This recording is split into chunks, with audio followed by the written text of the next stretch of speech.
This is News at 8.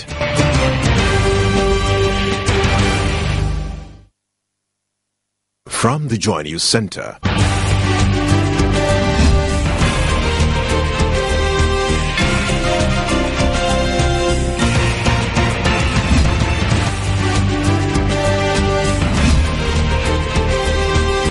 This is News at 8. Good evening and welcome to the Primetime News Bulletin here on the Joy News channel. Coming up, all is set for the Supreme Court to begin hearing of the election petition filed by 2012 MPP flag bearer and two others after the respondents also filed their response to the affidavit today.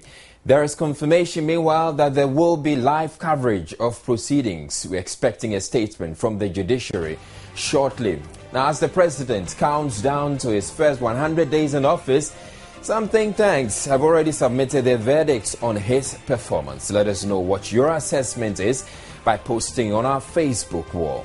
The World Bank commends Africa for its impressive economic growth, but says poor citizens of the fast-growing economies such as Ghana are not feeling the impact. In international news, defeated Venezuelan presidential candidate demands recount of votes. All these plus showbiz and sports coming up. News at 8 with Israel Lai.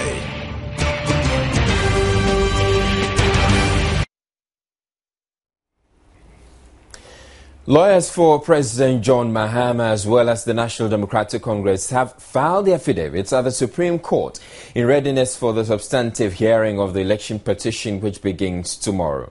The two respondents have 5 days upon service of the petitioner's affidavits to respond. Victor Adaudu is a member of the NDC legal team. I'm very excited. Doesn't mean all these boxes you fulfill the requirement asked by the Supreme Court. Anyway, there are more boxes that are here. It's only part of the work that we have done. I'm excited because we have put in a lot of energy, resources, and I think everybody put his shoulder to the wheel. And at the end of the day, we've been able to meet the deadline the Supreme Court has set for us. And I'm sure if they go through this, at the end of the day, they will find out that what we have done is credible. And at the end of the day, we would have the day. So that's why I'm excited that we will be able to meet the deadline. You're saying more boxes, but I've been informed that you have more than 100 boxes so far. I mean, what else do you need again? So far, this is about 150 boxes. They are alleging that irregularities and malpractices went on. And they started from 4,709. They jumped to 11,916. And now they've come back to 11,842. You see, so they keep on changing that. So we don't want to be taken unaware. Where they have alleged the polling stations, about 11,000, we have gone round the polling station, the agents who were there, our officials who were there. They saw it all from beginning in the morning till evening. Those are the people we have taken the affidavit from, so that any of them could be called upon to come and testify. But we want the world to know. Let every Ghanaian and the whole world know that this election, they themselves had press conference to say that it was transparent, clean, and now they are saying that there were irregularities. We want the world to know that, yes, this is the evidence we have. As the court said, we are bringing it before them and let them rule on it. Okay. I would have preferred not to be in court at all. But once you are sent to court, you need to deliver on the basis of the information they want. And we think that we have a good opportunity of proving to the world that elections are won or lost at the polling stations and not in the courtrooms. And so you're very confident about this case, even though it has not started. I'm very confident about this case because those who are alleging are themselves gradually running away from their own claims.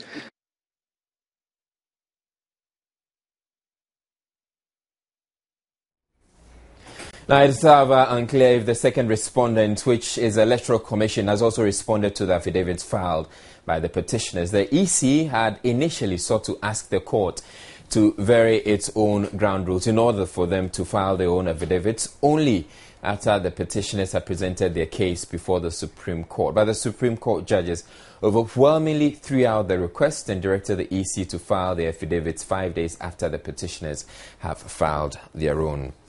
Now we're joined on the line now by legal practitioner and host of our news analysis program, Newsfile, Samson Ladi Ayenini, to give us a little more insight about what we are to expect tomorrow now that the NDC has filed the response to the petitioners' affidavits earlier. Good evening to you, Samson.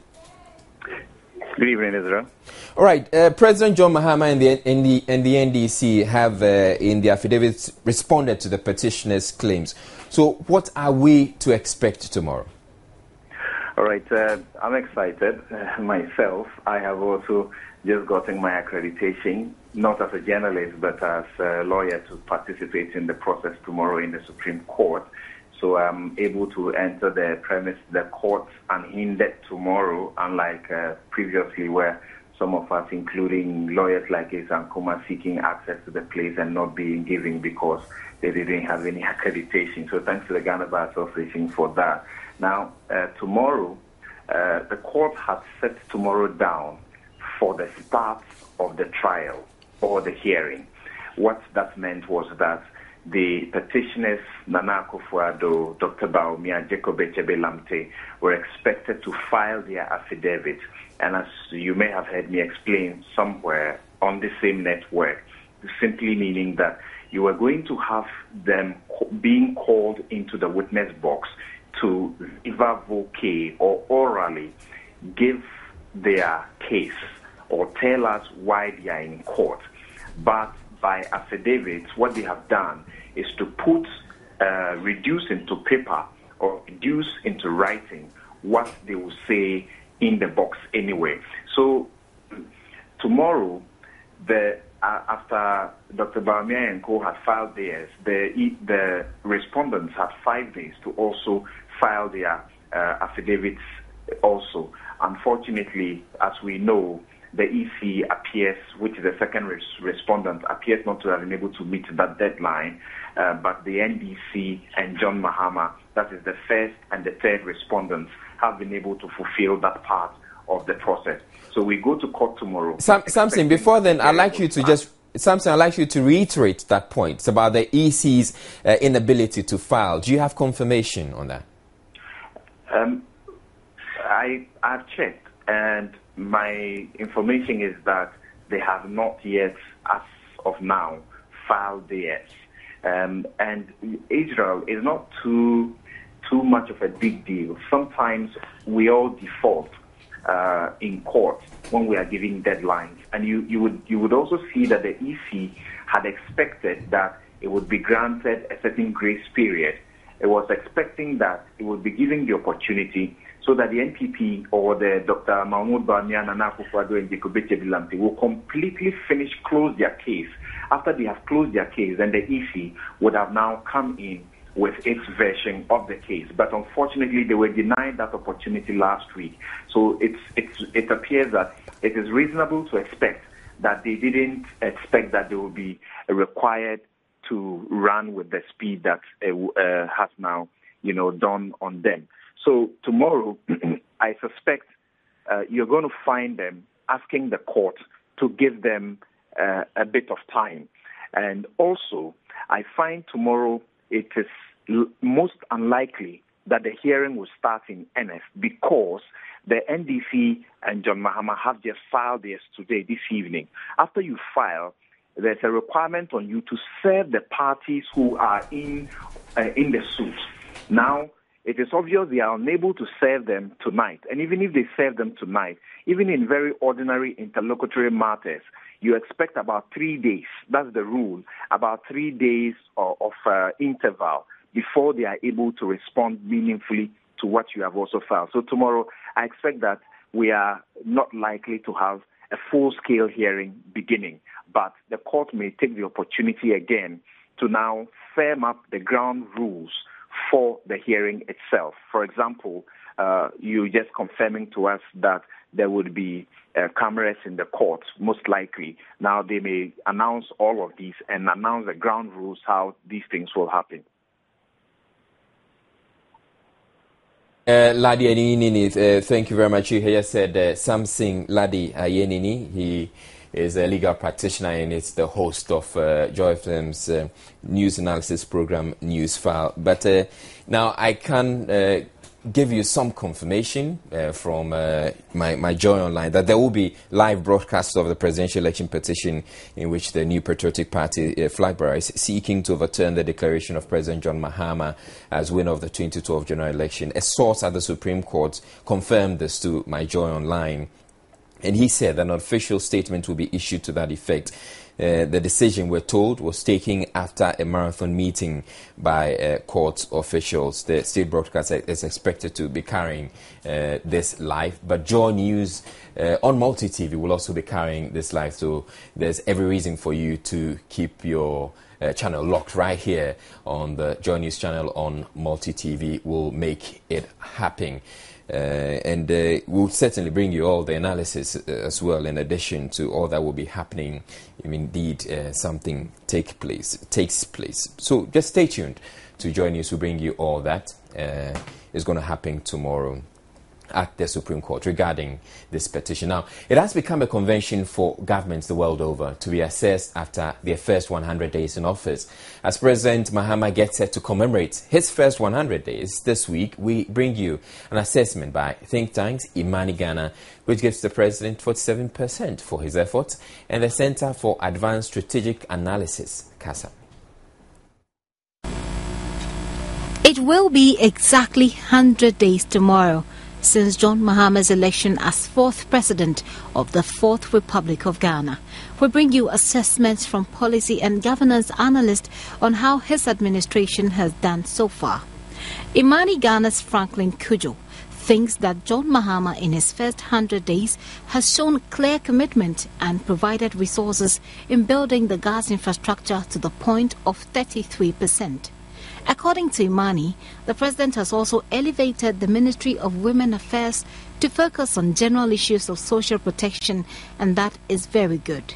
But Imani believes the answers to the basic economic question of solving resource allocation is clearly not an agenda that seems to meet the urgency of the difficulties the country is currently facing.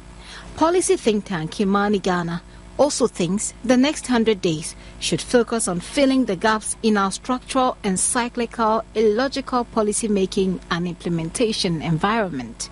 According to Imani, seeing that the presidency has not changed in the last 10 months, the efforts attempted at solving the larger problems in the country makes a comfortable 47% rating. Center for Advanced Strategic Analysis, CASA, a strategic planning and security organization, was brief in their assessment. They believe the first 100 days have been characterized by labor strikes, power crisis, water challenges, etc. And these have overshadowed President Mahama's performance or the perception as to how well he is doing or has done. So going forward, CASA thinks President Mahama's administration needs to tackle the incidence of galamsey in the country. Media reports show that illegal small-scale mining or galamsey has become more than an environmental problem, but is now also a security problem. Recently, more than 30 Chinese miners armed with guns and ammunition, obviously to guard their concessions, were rooted out by security forces in the Ashanti region. Unfortunately, previous and the current government have not had the political will to decisively stamp out the menace of illegal mining in the country. CASA also admonished the current administration to work towards uniting a very divided country and set clear, measurable, objective targets which can be verifiable over time. So, is John Mahama's administration on track towards delivering on his Better Ghana agenda? Right, so there was the assessment by Imani Ghana, and CASA. But what do ordinary Ghanaians make of the president's first 100 days in office? But President 100 days no be there. Me anko ye man. Anko share. Non-trans di non-sans on come back to that 100 days. Na ni mistake or yen. On share no nye. And yen sa so dia 100 days me dey nye man crack. On a scale of 1 to 100 over 90. Oh, mama na 1/100. Hey. And they met me the man because I'm confessing can do. I'm confessing can cooperate. Bet me the air coin. They bet me the light. They to be says kabak. Kuna they money power. Kuna could be or buy Indiana could be an pay bremu and I say to bremu ye Indiana. Me the 100 over one and I'm the man. Of course over for my one I'm the man. Asema wo busa yi de wo busa sem bet. Ye de call hunam famu a. Said ye ono no the decision a what decide say or pese oyema oman no. Though ono na dwe de ultimate kire say enye anase eye because ori na nim de oyema oman no. So oyema oman na se bebo hunam famu de a eye ono anadwe e do decide because but before say ultimate accurate mini pani ni asem ema accurate ni bim. I think there's a lot of the things that the president have to put his foot together and probably to do certain things that will not let people talk against his government. One, for about the, what do you call, RAG thing, there are confirmed issues. I think president have to come clean. Then I was told president said from the campaign trips that when it comes, Accra will be clean. And still when he passed through Accra, you realize there's a whole lot of filth in Accra. All those things supposed to be something that president have to put his feet down for this 100 days. No, I think the city is supposed to be clean a little bit, and there are one or two issues that president have to come out and clear the air, because I don't see why the doctors have to go on strike. Why government has given directives to all the agencies for them to man those places, but when they have a problem, they have to walk straight to the president, which is neither here or there. Why the ministries are there, the ministry have to sit down with the doctors. What is due to the doctors? They have to come out and coffee those money to the doctors so that the people can go to the hospital and do. So I think 100 days or 100 days in the office, well, one way or the other, I'll give him 70 out of 100. Thank you too. Right, so that's their assessment. What's your assessment? Just go onto our Facebook wall and post your comments there. What you make of the president's first 100 days in office. We're taking a break. We'll be back with more news.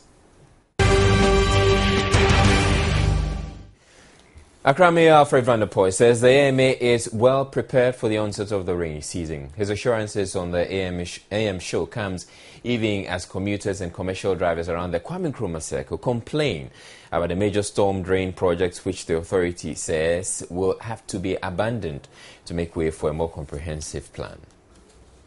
Circle or Donna, the president has given leadership and directions that once this country is going to work, is going to start, we need to do something with Circle. And in the meantime? Excuse me? In the meantime? I'm telling you that this project will start in the next few weeks. In the next few weeks. So in the next few, today if you go to the club area, you will see that they have stationed their equipment. You see, they are ready to go. And once we have the green light that everything is settled, they have to go, they are going to start working in the college. Also, you see that in the Circle, there is a construction that we started about a year and a half ago, after October last year. We started the construction over there. And the contractor could not continue. Yeah, we thought you had abandoned the project. No, we have not abandoned it. So I have directed Conti that as soon as they can start, we want them to go in quickly and complete that construction of the drain, covered drains, put that in place. You see, and then what we are also doing currently is that we are every day cleaning that drain. Every day we are cleaning that drain. We want to make sure that anytime the rains will come, it will have a free flow into the other. Lancaster University has announced plans to establish a local campus. The UK-based institution says it intends to collaborate with other local institutions of higher learning to research how to better equip and position the country to grow faster economically. Authorities at the press launch said they are currently working with the National Accreditation Board and hope to enroll the first batch of 600 students in October this year. The Ghanaian higher education system is very heavily oversubscribed, so I think we can relieve some of the pressure in terms of student demand. The second is quite often what we find is in developing and emerging economies, the way of teaching is substantially different to the way we teach at Lancaster and the way that the Western universities generally teach. So what we will bring is a kind of pedagogy and a curriculum that develops critical thinking and evaluation skills and enables students to go out and hopefully become far more employable than they would had they just been passive learners. They indicated keen interest in research in biological sciences, social science and management, and environmental sciences, especially food security. Example about growing food with less water, which of course is a very important issue given climate change may actually reduce the amount of water available in currently highly populated parts of the world. So we'll be able to bring researchers with expertise like that to Ghana, because of course Ghana will be affected by climate change just as much as the rest of the planet. If we don't adapt to climate change now, the long-term consequences of it may be very serious indeed. So in actually contributing expertise into Ghanaian society on aspects of climate change and adaptation to climate change, we at Lancaster will be able to actually help Ghana in its adaptations to climate change by bringing the best researchers in climate change here to teach people in Ghana who will then go on to be world leaders themselves in this area. The establishment of the local Lancaster campus is in partnership with Transnational Education Ghana Limited, a subsidiary of Consumer News and Business Channel Group. Bringing Lancaster University to Ghana will give a good change to the market. It will allow a lot of faculty exchange between the UK and Ghana to take place. And also we'll be able to help build a community of excellence and centers of research and excellence over here, which, all of it come together. It'll give the student who's the most important person to give them a great experience. Lancaster University Ghana will enroll students in law, psychology, international relations, and computer science and MBA programs, amongst other postgraduate courses. Now, Joy News this week will be running a special on the threat to the country's forest reserves.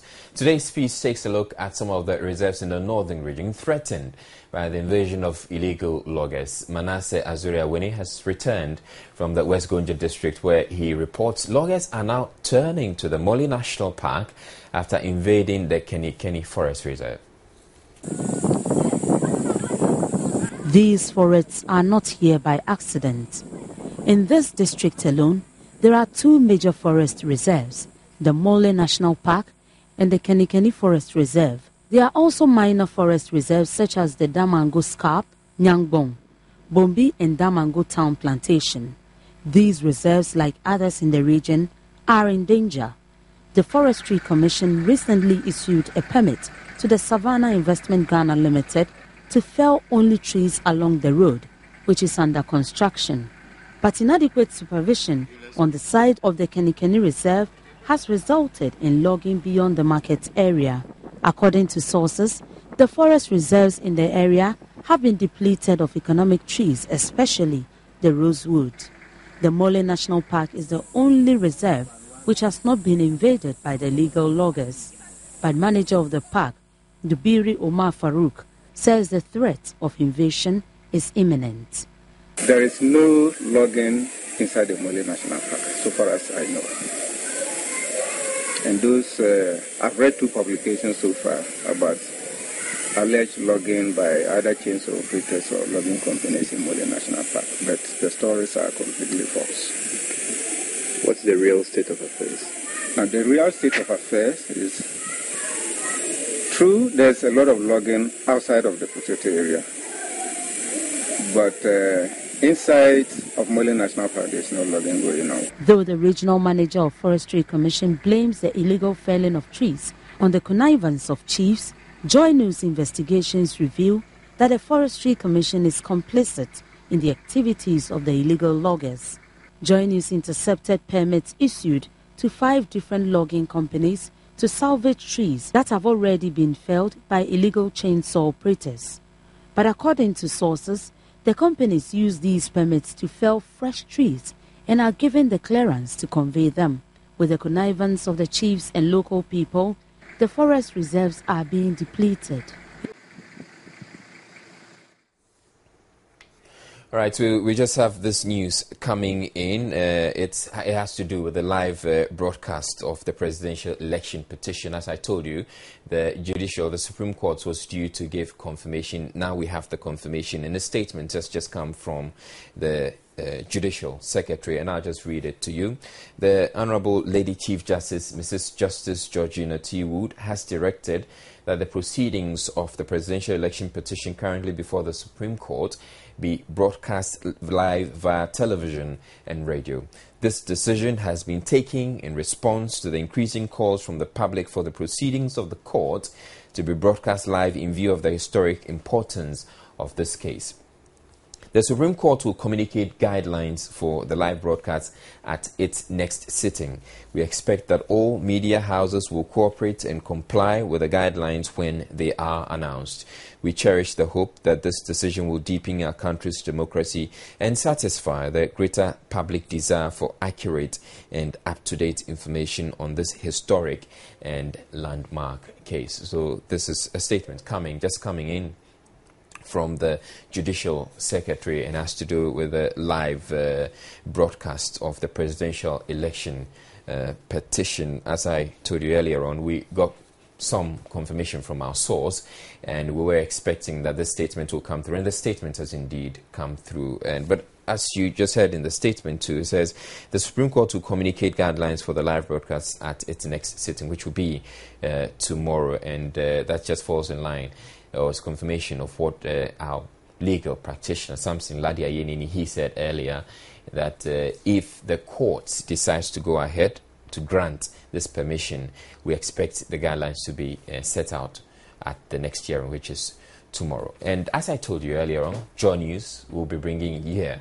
Joy News on Multi-TV will be bringing you live broadcasts of the proceedings. We're taking a break. Up next, we bring you business news.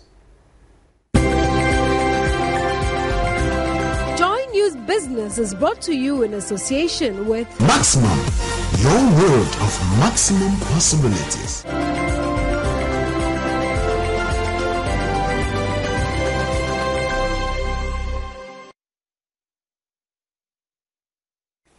Now, the World Bank says Africa's economic growth is accelerating and is likely to reach more than 5% on average between now and 2015. The growth, according to the bank, has however not helped to significantly reduce poverty.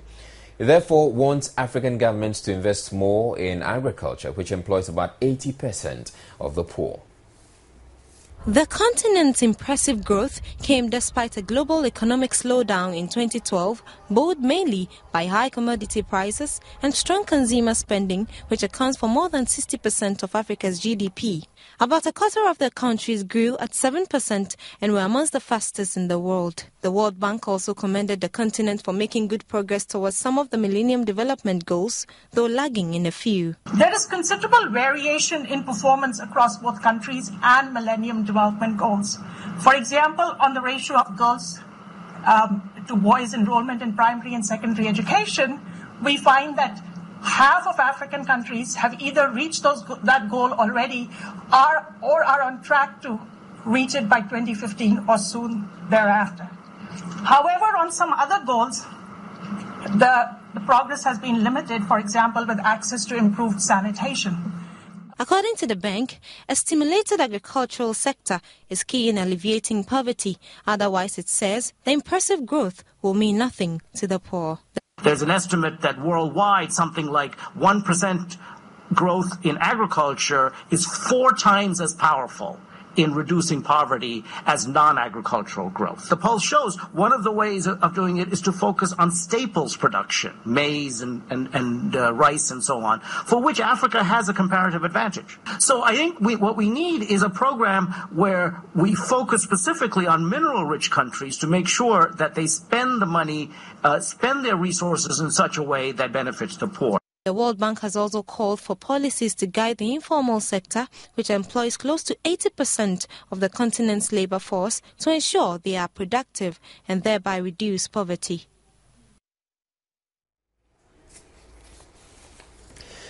Meanwhile, the International Monetary Fund is pushing government to pass on the full cost of utility services to consumers. Currently, government absorbs part of the production cost of the utility companies to shield consumers from paying fully for the utilities they enjoy. However, the fund says this practice is detrimental to service providers because government sometimes fails to honor its commitments. The head of the Africa Department of the IMF, Christina Daseking, also argues it might not be prudent to continue with this policy, especially given the current financial position of government. She is also asking for the complete removal of subsidies on petroleum prices. Meanwhile, Energy and Petroleum Minister Emmanuel Ama Kofi-Boa recently told Joy Business the government is working to ensure that consumers pay realistic utility tariffs to attract more private power producers into the energy sector. But Joy Business has learned that the Public Utilities Regulatory Commission wants the providers to also improve service quality before any possible tariff adjustments. Now, in a related development, Finance Minister Seth Terkper left Accra last night at the head of government delegation to the IMF World Bank Spring meetings in Washington, D.C. Also attending the annual meetings is Governor of the Bank of Ghana, Dr. Kofi Wampa, and other officials from the Finance Ministry and the Central Bank. Joy Business has learned the delegation will meet with the management of the IMF and the World Bank to discuss some economic development in Ghana. The spring meeting brings together thousands of government officials and other interest groups to deliberate on progress of work over their collaboration with the IMF World Bank in several development projects.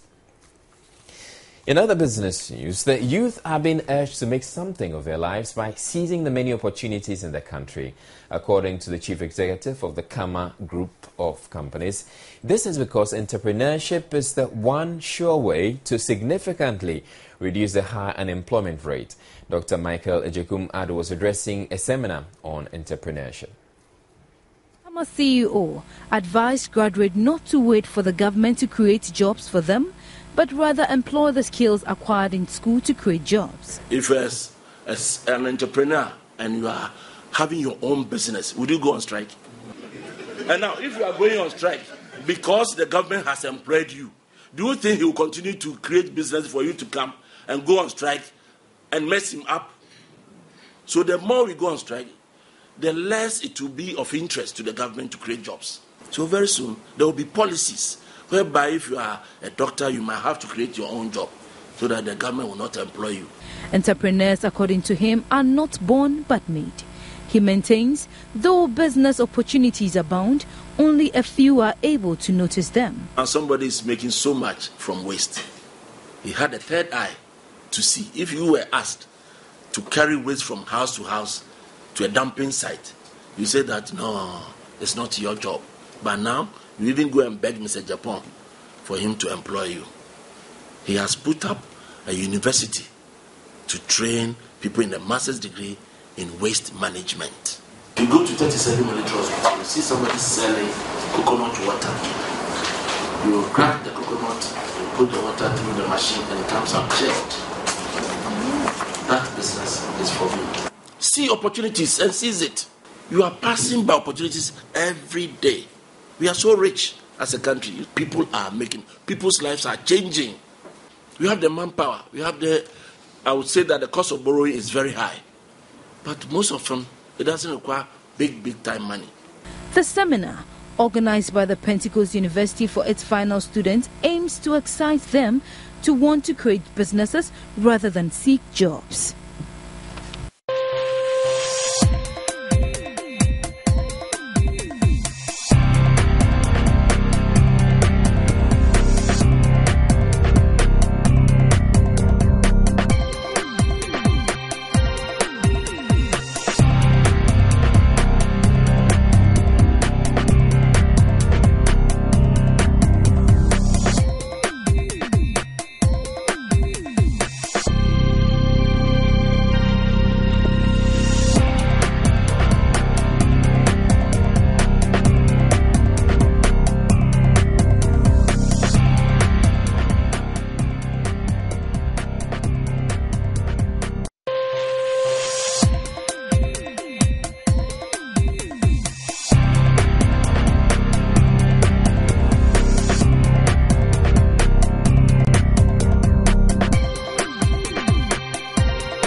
business.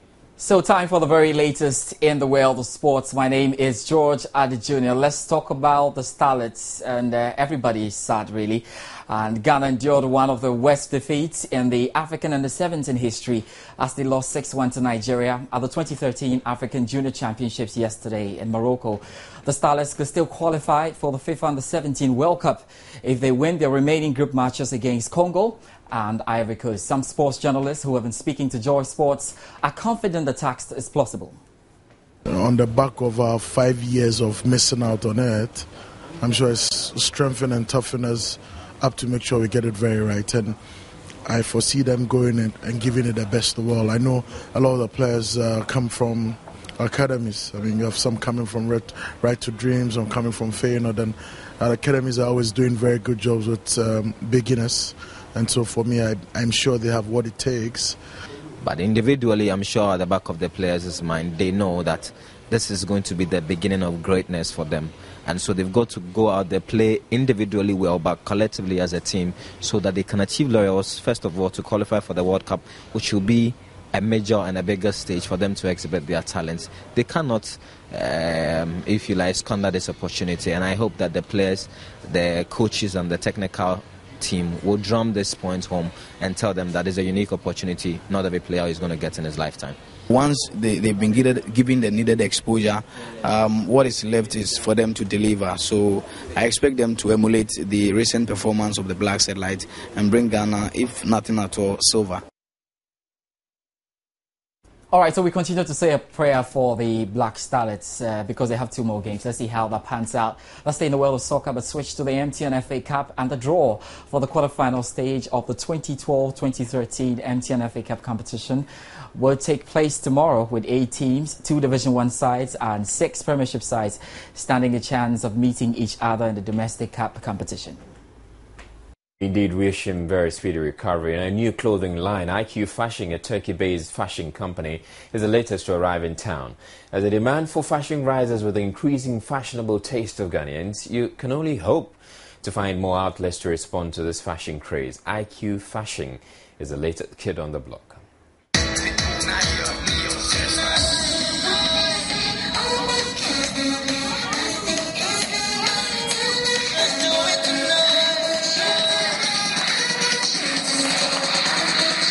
Having looked at these designs from IQ Fashion clothing line, one can only agree with Italian fashion designer Elsa Schiaparelli, who is famous for her quote, "In difficult times, fashion is always outrageous," unquote.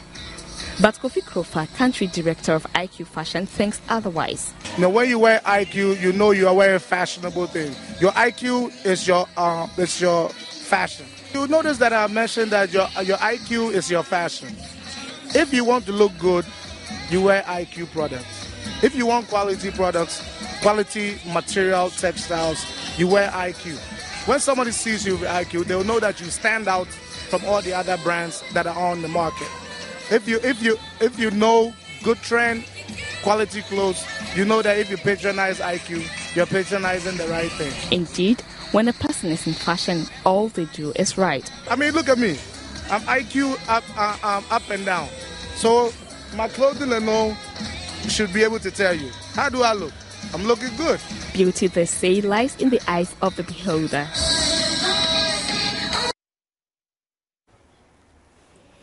All right, so we're going straight to our Facebook wall and to the comments that you have posted on the question we posed earlier. What's your assessment of President John Mahama's first 100 days in office? I brought you some of the comments earlier. I'm continuing from where I left off. Prosper Silence Chitogbi says he has performed very well. It is only people who are seeking the downfall of this government who will say that President Mahama and the NDC has done nothing whilst a lot has been done. Nanlib Ike Ismail says poor. Luis Amwako says Nkoye Bakokra. Guinea Fowls government and Gargantuan government, shame to all NDC government. God save Adam says you talk as if Kufuor's government was better. Mahama all the way. Senam Pemli says I call it so far so good. Pio Pius Ganda says difficult times where the president is proving he's up to the task. Ojo Gabriel OJ says 100 days of finding solutions to problems that face all who live in Ghana. In order to benefit tomorrow, one needs to endure the pain of today. Felicia Agongo Akpejine, 100 days of doing his best. He is human, not an angel. And Pages, Nana Kwame Liverpool says waste of time. Samari Saeed Baba Nakulma says 100 days of failure. Kennedy Asara Bekwin says full of troubles and mismanagement of the economy. Oh, what a government. Na Kordai Adi says strike. Acidity Samuel says the worst ever performance. Otu Eric says uninspiring, shaking my head. Well, that's what SMH means. But that's where we'll end it. And before we go, though, a recap of major stories. All is set for the Supreme Court to begin hearing of the election petition filed by the 2012 NPP flag bearer and two others after the respondents, President Mahama and the NDC, also filed the affidavits today. Meanwhile, the Chief Justice has given approval for proceedings to be broadcast live on television and radio. And you can be sure the proceedings will be live right here on the Joy News channel on Multi TV. As the president counts down to his first 100 days in office, some think tanks and members of the general public, as well as your good selves, have been passing their verdicts on their assessment of his performance. The World Bank has commended Africa for its impressive economic growth, but says poor citizens of the fast-growing economies such as Ghana are not feeling the impact. In international news, defeated Venezuelan presidential candidate is demanding a recount of votes. That's all for the bulletin.